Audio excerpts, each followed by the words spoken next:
oftentimes you never see frontline workers until there's a disaster. All of a sudden, when the pandemic hit, you saw frontline workers in all these commercials and advertising and content, from the mailman to the person in the factory.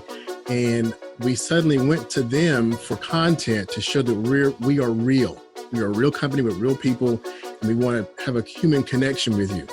Well, surprise, you needed that before the pandemic. You needed to be a human connection all the time.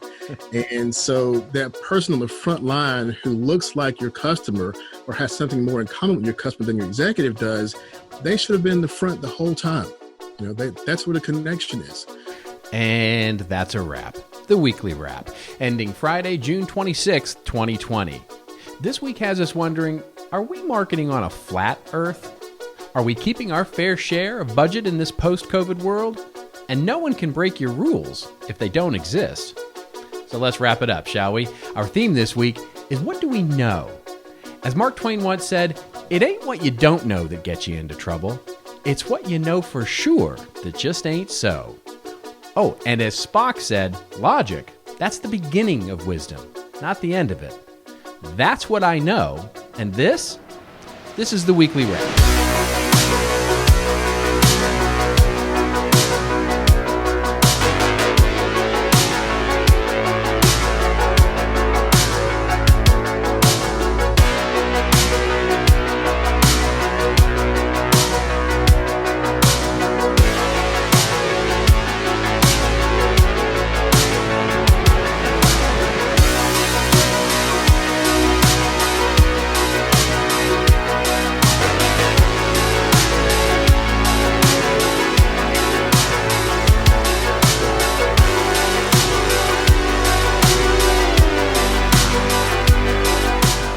Hello, everybody. Welcome to episode number 75 of the Weekly Wrap, our weekly play on words at play in the world this week.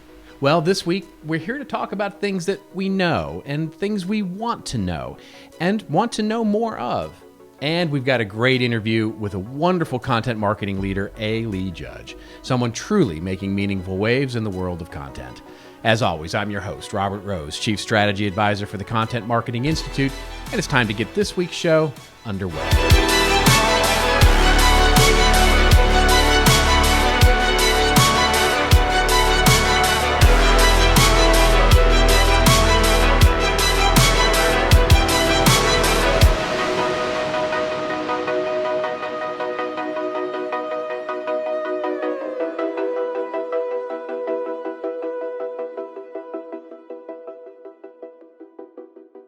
Uh-oh, it's Scary Scientist Man.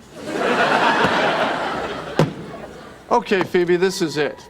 In this briefcase, I carry actual scientific facts. A briefcase of facts, if you will. Some of these fossils are over 200 million years old. Okay, look, before you even start, I'm not denying evolution, okay? I'm just saying that it's one of the possibilities. It's the only possibility, Phoebe. Okay, Ross, could you just open your mind like this much? Okay? Now, wasn't there a time when the brightest minds in the world believed that the Earth was flat? And up until, 50 years ago, you all thought the atom was the smallest thing until you split it open and this, whole mess of crap came out. Now, are you telling me that you are so unbelievably arrogant that you can't admit that there's a teeny tiny possibility that you could be wrong about this?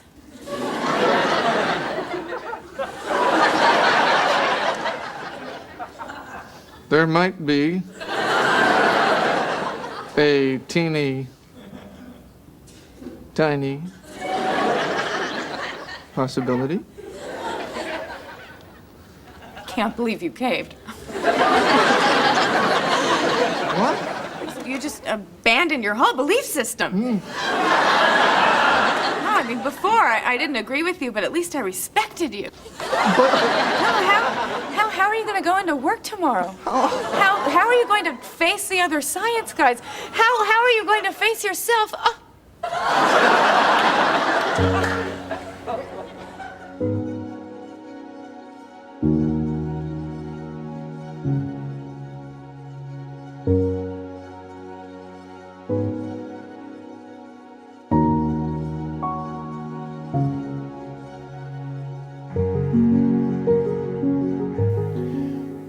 what do you know you know? You know? Just because I might be wrong doesn't mean you're right. Have you ever met people that, independent of all the evidence that you show to them, ignore the truth because they feel like they're right? They know they're right. Yeah, me too. The flawed logic of this thinking is usually that these people believe that they are the lone voice of reason in a sea of insanity. They argue that since X has never been proven with 100% certainty, that it could still be wrong, and thus, based on their personal experience, their view is the right one. And they have an objection, or they ignore, every piece of evidence that, to the contrary that's brought up.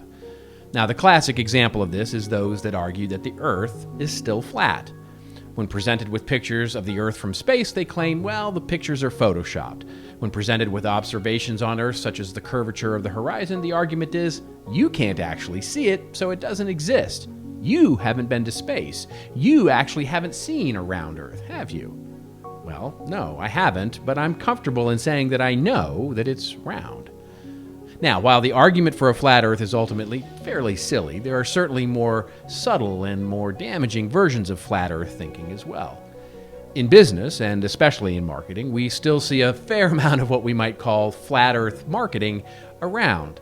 People with the beliefs about the way that marketing and communications should be done that go against every best practice principle and knowledge that we know. Now, to be clear, these are not just modern practices that have evolved over old school thinking over time. No.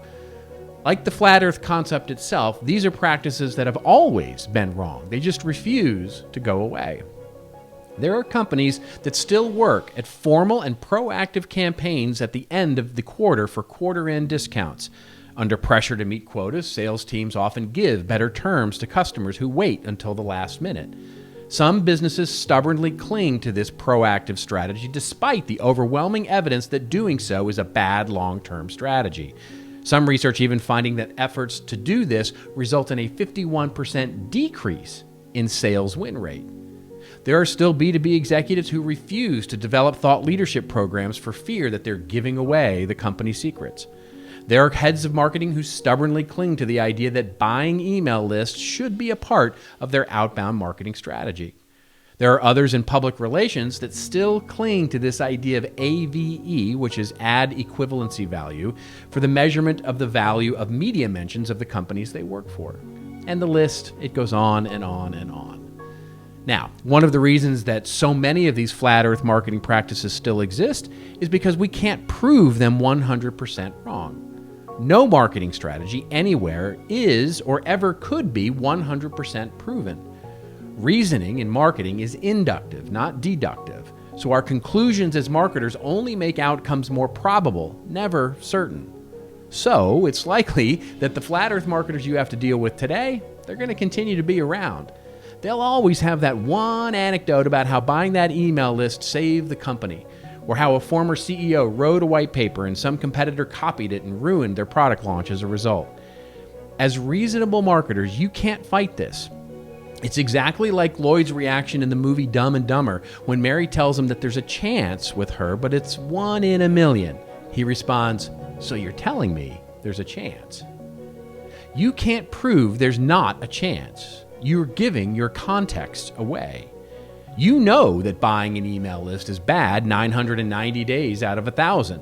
But in the flat Earth marketer's weird context, it's that one day that makes him right and you wrong.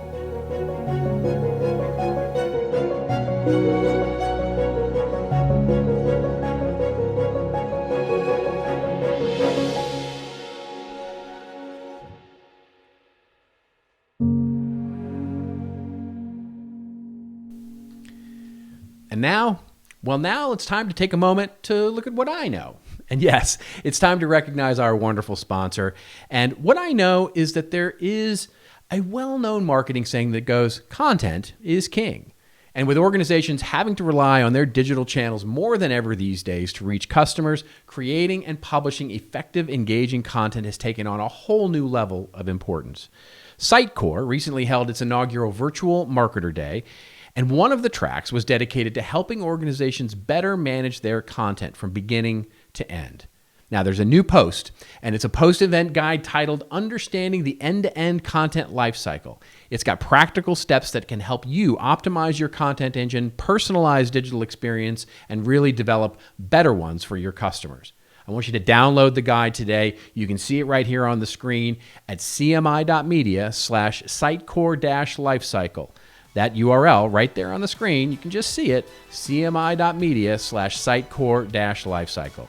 I want you to go download that today and help us support our sponsor because they help support us deliver you this wonderful show. So thanks again to Sitecore for your wonderful sponsorship.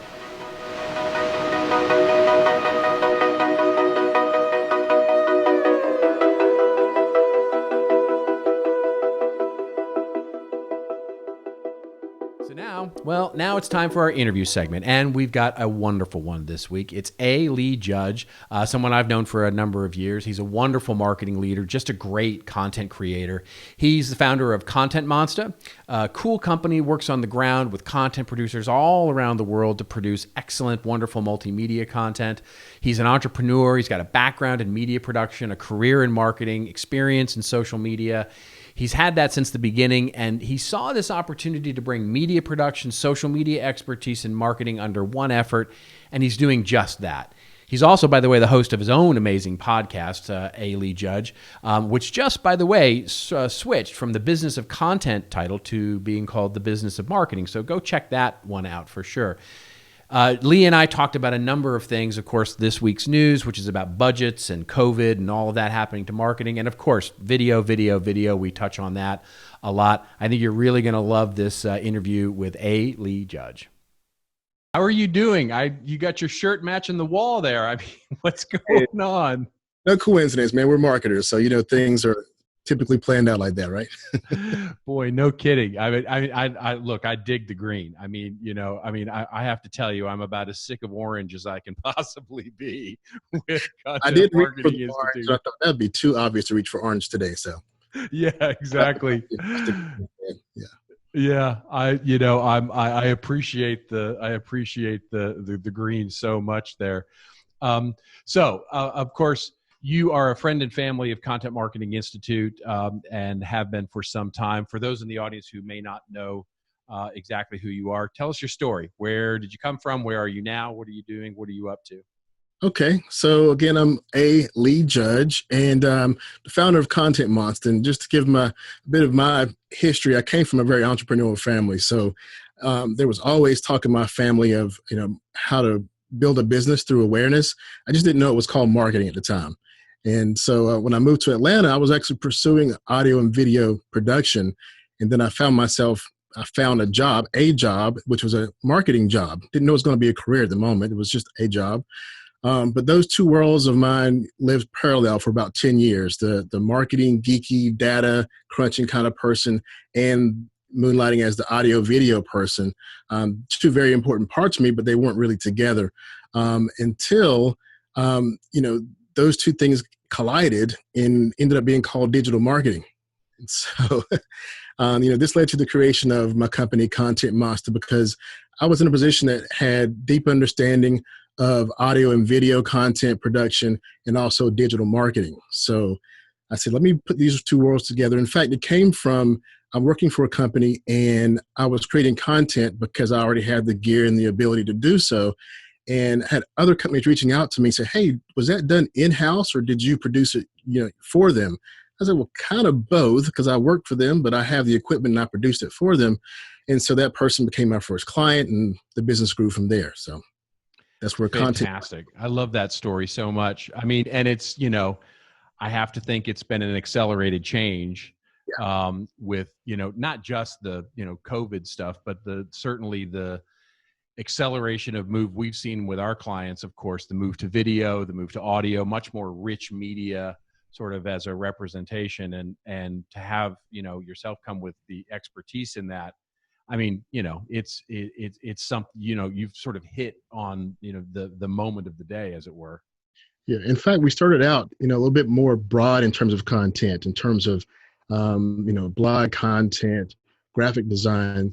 And what happened was we saw that the clientele was coming to us for things that they could not do in-house that readily. You can't produce video in-house without equipment. You can't produce audio without understanding of audio, and they all kind of go together. So those are the things that we found. And then at the same time, we realized that we could create 10 times more content based off of the base content of video and audio. Because when you create video and audio, when you talk like we're doing today, we're talking words that can be transcribed into blog articles and to posts. And so we found out that, well, we can create everything else if we can capture good audio and video content. It's wonderful. I mean, and it segues nicely into, something I'd love to get your take on, which of course is this week's news, which is as marketing departments, all over the world really, but, more precisely here in the US, start to look at marketing budgets and how they're spending their money on content, and then of course within content, whether that's rich media or whether that's, blogs or advertising or all of that. And there was an article that just came out at the end of last week from the Wall Street Journal. And of course, we'll link to this in the show notes. And the headline is "Marketing is Keeping Its Share of Company Spending," a CMO survey suggests. And the survey itself comes from the Fuqua School of Business at Duke University. It opens up by saying marketing may be weathering companies' costs during the coronavirus pandemic. So far, at least in relative terms, says this study, spending on marketing rose as a share of companies' overall budgets to 12.5% in May, up from 11.3% in January. And again, it sources the actual survey from Duke University. Spending on marketing also increased as a percentage of company revenue to 11.5% in May from 8.6% in January, survey respondents said. And the article goes on to basically outline very quickly, it's not a very long article, but it talks about how companies are not seeing necessarily the devastation in marketing budgets, although I don't know anybody who's spending 12% of their revenue in marketing. That's a different story.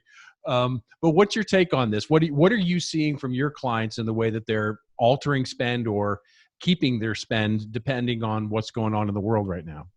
Yeah, I think those stats are, they can be explained by the current digital dominance in terms of marketing.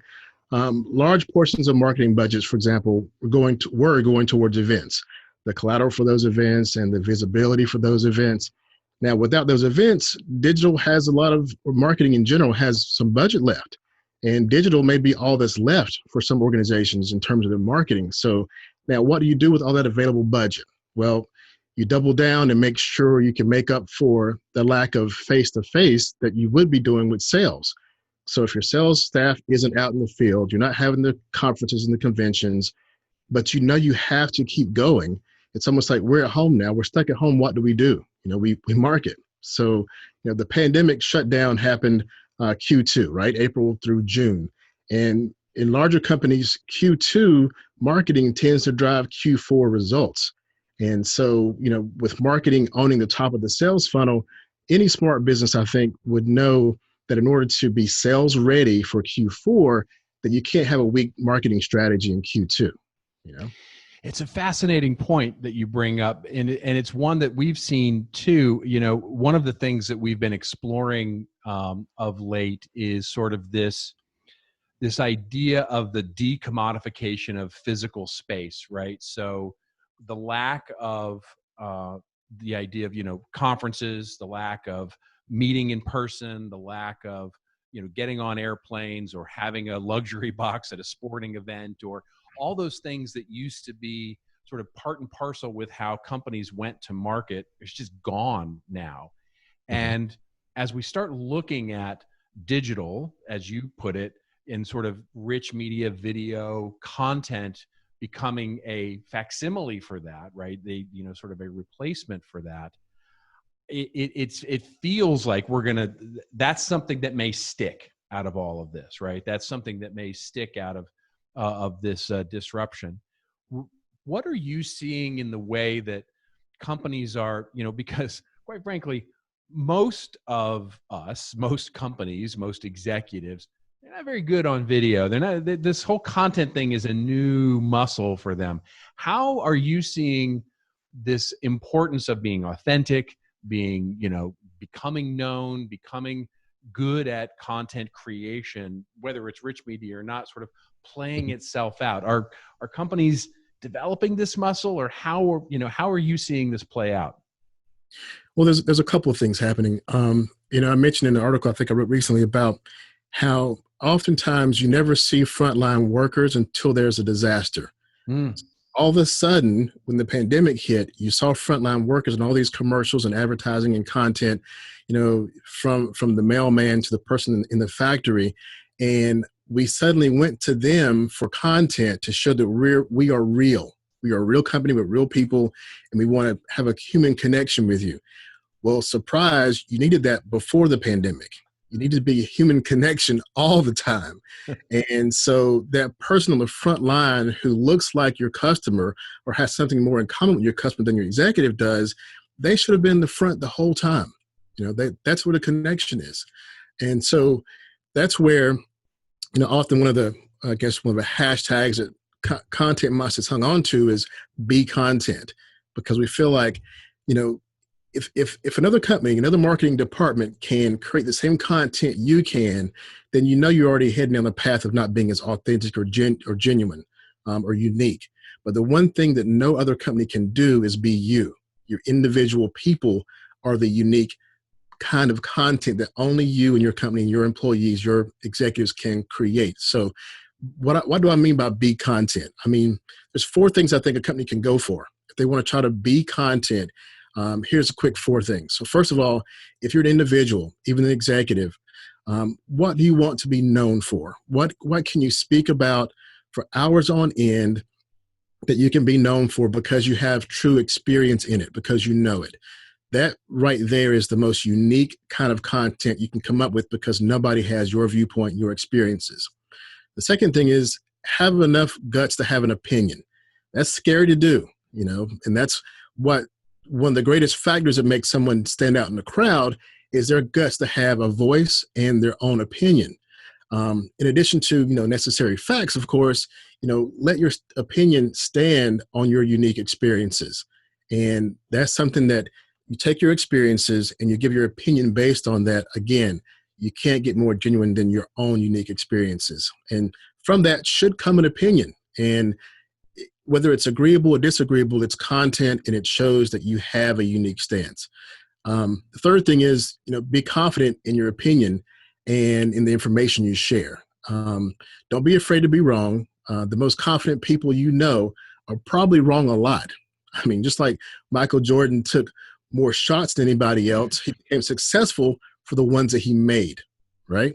So not the misses. So be confident enough to have a stance, have an opinion, and your confidence can be respected way more than the errors you made. So it also provides great conversation. When you have an opinion, for those who agree or disagree, it begins a conversation that you can have with your consumers. And then the last thing is show up. I mean, every person has more technology and public access in their pocket right now than a 1990 television station. So there's no reason for you to not show up, Use that technology to produce content that shows your unique knowledge and experience. Document your conversations. I always have my notepad on my phone handy. If we have a good conversation and something sparks an idea, go to that notepad and jot it down. When you have conversations like this with other professionals, record it or make a note soon afterwards, because you're going to have those thoughts while you're in those conversations that may be unique, and you may underestimate how valuable that could be to someone else. Think about how often we say, wow, I wish I could be a fly on the wall for that conversation. Well, allow your consumers to be that fly on the wall when your expertise is in a conversation. Those are 4 ways I think you can be content, and we often struggle to find out, how can we be different? How can we create content that isn't the same old that everybody else is creating? If you're the content, then you're on your way.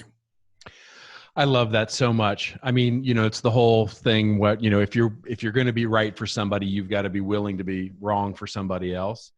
And it's such a great point. I want to drill down into one area because I really want to get your take on this, which is, you talked about this idea of having, a capture device, right? Your notepad, your phone, and capturing those moments. Do you think, because I've seen varying opinions on this, and this is where I want to get your take. Mhm. Do you think production quality matters? Do you think that when we ultimately put out our content, so whether it's our frontline workers, whether it's, ourselves, whether it's what we want to be known for, is it better to err on the side of raw and authentic, or is it better to err on the side of production matters and it needs to be beautiful and well shot and good audio and all of that? Where do you come down on that debate? I think there's an absolute place for both of them, because when it comes to speed and being genuine, then I think, especially in this era and going forward, people are a lot more forgiving with cell phone video, with lower quality video. And in fact, if it's you being yourself, that's when it's most, I think, acceptable to have lower quality, quick, ephemeral video that comes and goes, in a short period of time. That's when the low quality, I think, is fine. Now, when it comes to presenting your company, when your company is known or expected to have a certain level of quality, that's when the higher quality is more important. For things that are going to last over a period of time on your website, high quality. For things that represents your company as a whole, high quality. But if you're an executive who has a piece of viable content or valuable opinion, then low quality, quick cell phone stuff is available, is totally acceptable. And in fact, I'll tell you a story. So a buddy of mine who we do video content together, and we've since been working together a lot lately because he specializes in TV commercials and things. And he came to me because he's like, hey, Lee, I've got to do a lot of live content. How do we get together and do this live content? And what are some of the tricks to be able to capture people from around the world without actually being on site? Because he's a big bringing the camera crew on site kind of guy. And so we pulled a lot of things together, and he's done some of the things. You've probably seen videos with music artists from around the world singing together on one song or different things, those kind of things. So he did a project recently with a bunch of celebrities, and I asked him, I said, man, this is a great project, but how did you get all this stuff? You must have had a million different formats. He's like, man, I've had everything from a BlackBerry video to a Cinecam, but it all pulled together into a great piece of content. And so in that case, the post-production made up for it. But at the same time, the reason that piece of content was so heartfelt was because none of it seemed so pretentious. It was just a person who picked up their phone and said hi and spoke directly to the consumer. And it feels a whole lot more personal when that person, it's them and their phone and you. It's a straight one-on-one conversation. So there's definitely a place for it, especially when it's one-on-one. If I've learned one thing today, it's that Blackberries are still out there making video. Oh my gosh, my friend, I could talk to you all day about this stuff and learn, but for the sake of time, let everybody know where they can find you. Where can people connect with you online? Okay, well, first of all, the website is contentmonsta.com. No, I'm not from Boston, but it's MONSTA, Content Monsta. So you can always find me there, of course. My favorite place to hang out socially is on LinkedIn, so you can find me there at A. Lee Judge. Same for Twitter, A. Lee Judge. I'd love to connect with you, have conversations about content media, so look out for me there. Awesome. Thank you so very much, my friend. I so appreciate you being on the show today. Thanks, Robert. I appreciate you too.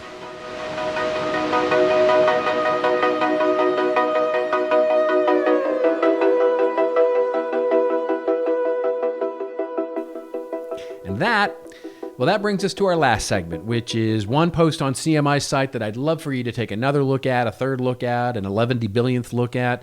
I try not to do this too much, but I'm going to apologize in advance for this week. It's me again. I'm supporting one of my own posts here. I promise not to do that too often. But here's the thing. The title, I think, is just perfect, and it fits in with the theme of this week's show, and it's "No one can break your content rules if they don't exist." I wrote this back in February of this year, pre-lockdown and all of that. And I think where we are in the world right now, it's a perfect place to revisit our rules, our governance, and the things that we're doing from a workflow perspective and content. We've certainly been talking a lot about it with our clients. As I start out, I say, look, you're a rule breaker. You're an iconoclast, a rebel, someone who doesn't take no for an answer. Sounds like a little bit like an Apple ad, doesn't it? Anyway, we tend to be and celebrate rule breakers. We're taught that great leaders disrupt things, take risks, break the status quo. They innovate by breaking the established rules until something, well, better comes along. And we like those rule breakers until they break one of our rules. That's the part we don't like. Now, all the time we hear laments from clients like anybody with a budget and executive support can publish to their website. Is there a rule to say they can't? Sales doesn't use the content we create. Well, is that because no one has said sales is not allowed to create their own content? We don't have time to manage the quality of our blog because we're too busy producing content for other channels, other groups. Well, is there any rules to say what the ceiling of maximum inbound requests you can get from those content groups are? No, we don't have a strategy. Our content is only as good as the paid social media campaign that promoted it. Well, where are the rules that say that we can't promote things until we actually figure out the right quality and all of that? I can go on. And in the post I do. I go through some research, some best practices for those who are utilizing this kind of governance and rules and actually setting the rules that establish our strategy. So go check it out if you want to see it. I think it's a decent post to look at in terms of figuring out your own rules and strategy. And well, that's a wrap. That's a wrap of episode number 75. I truly hope you are all doing well, treating each other kindly, giving each other hugs, virtual hugs. I know it's important. One thing I also know to be true is that I have great gratitude for you and for listening and watching this show, taking that pause in your day to actually take the time with me. And I hope you're digging it. I hope it's entertaining for you. I hope it's actually informative for you. Let us know. Won't you hashtag us up on Weekly Wrap on social media? Let us know some guests you'd like to see, some topics you'd like us to cover, whatever it is you'd like to see in the show.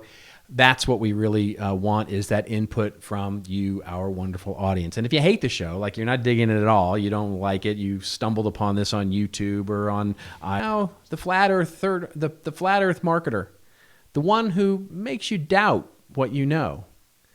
You can't prove there's not a chance, so you've conceded all the context. The context where you know something. The trick is to know that you'll never convince these flat earth marketers. The only thing you can do is not give up your context. You cannot set aside the possibility that a competitor will steal your secrets if you launch a thought leadership program. But in that context, well, no reasonable company should ever publish anything, as the competition, or anybody else for that matter, could steal it. You can't set aside that buying an email list might just provide enough leads to justify the cost. But in that context, we should just spam everybody in the world, despite the hit to our brand or reputation, until we get enough leads. In the context we're choosing to live in, you can see that almost every other reasonable company is choosing to do thought leadership. Buying and spamming lists is wrong for a number of reasons. We know this. So how do I know that we should stop flat earth marketing practices? Well, because in the context I choose to live in, knowing that makes everything else reasonable. But I also know that being able to prove something in the moment is not a criteria for knowing something. That 1 in 1,000 chance that I'm wrong doesn't mean you're right. You know it's your story. Tell it well. I'll see you next week on the Weekly Wrap.